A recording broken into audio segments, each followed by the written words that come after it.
Halo, terus kita rayakan anugerah kehidupan. Saya sedang sepedaan dan tertarik dengan fenomena yang ada di tempat ini. Ini daerah persawahan, tetapi di ujung jauh sana sudah banyak rumah-rumah berdiri.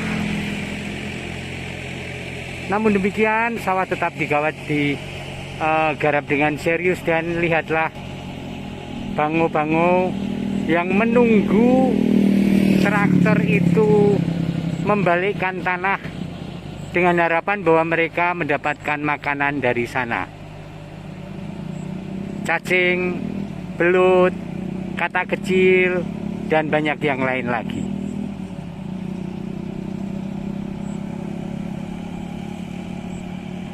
Pertanian menjadi modern dan sudah tidak ada, saya lihat, kerbau untuk membajak sawah, tetapi sudah digantikan dengan mesin seperti di depan kita ini. Bahkan untuk memanennya pun mereka sudah tidak menggunakan buruh, tetapi juga dengan semacam mesin pemanen yang sekaligus juga memotong batang padi dan melepaskan biji padi dari tangkinya dan naik keluar sawah sudah menjadi gabah-gabah yang sudah ada di bagor atau di goni. Yuk kita lanjutkan. Sementara memang sawah-sawah sekarang ini sedang digarap. Ini akan menjadi indah pada waktunya nanti ketika sudah mulai menghijau padi. Ini mesin-mesin besar pertanian sudah dipakai untuk menggemburkan tanah, untuk membalik tanah supaya nanti layak untuk ditanami lagi. Seringkali jalan-jalan mengelilingi area-area yang jauh dari kota, menemukan suatu pemandangan yang sudut-sudut pandang yang sangat indah. Saya sudah berkali-kali melewati jalan ini tentu saja, tetapi rupa-rupanya di nun jauh di sana ada air terjun yang sebelumnya saya tidak pernah tahu.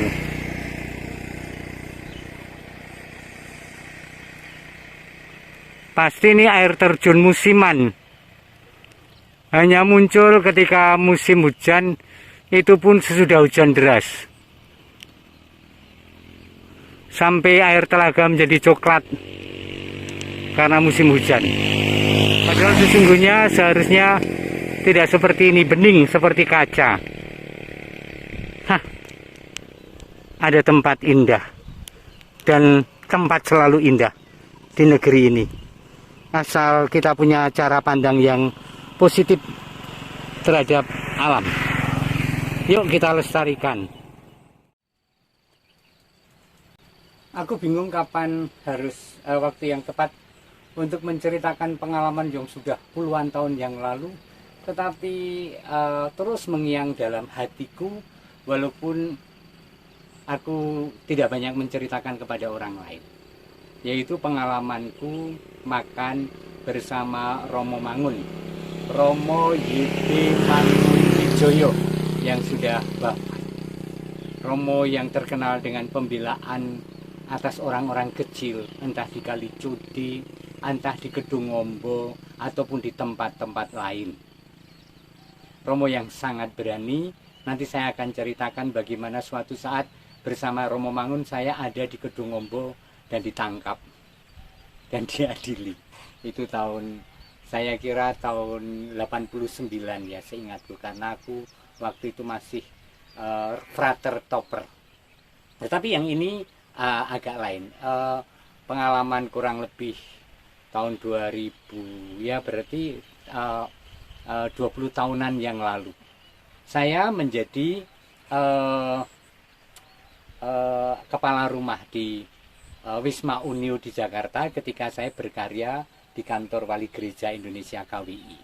Nah, ada satu cerita begini, ketika Romo Mangun bersama saya itu makan di rumah, makan di Wisma Unio, para Romo ngobrol makan, ada sesuatu yang terjadi yang itu memukul aku dan itu sungguh-sungguh membekas dan tidak pernah hilang dalam tubuh. Apa itu? Kejadiannya sangat sepele. Makan sambil ngobrol sampai akhirnya kita ngobrol terus. Sesudah selesai dan kita mau bekerja masuk kantor, mulailah Romo-Romo itu mengambil piringnya sendiri untuk dibawa ke belakang. Tetapi Romo Mangun melihat bahwa ada Romo, seorang Romo yang tidak menghabiskan makanannya di piringnya sendiri.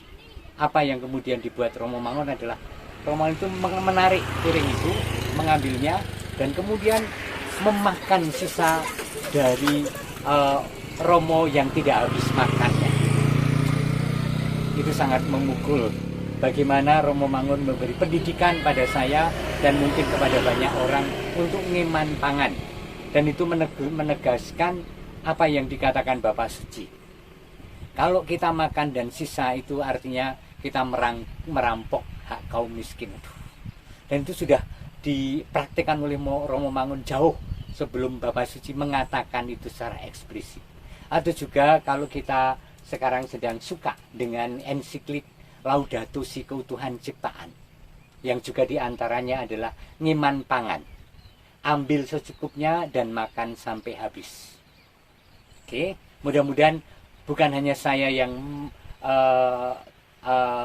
mengingat itu dan mencoba untuk mempraktekannya, tetapi setiap pribadi, sahabat-sahabat saya dan Anda semua. Amin. Tuhan, saya sedang bersepeda di sekitar sawah. Di sana ada Bengawan Solo dan saya dari sebuah gubuk di tepi danau. Di depan saya ini danau yang ada air terjunnya kecil. Kita nikmati hari ini dan kita rayakan Allah yang mencintai kita. Tuhan memberkati Anda dan keluarga, Bapa dan Putra dan Roh Kudus. Amin.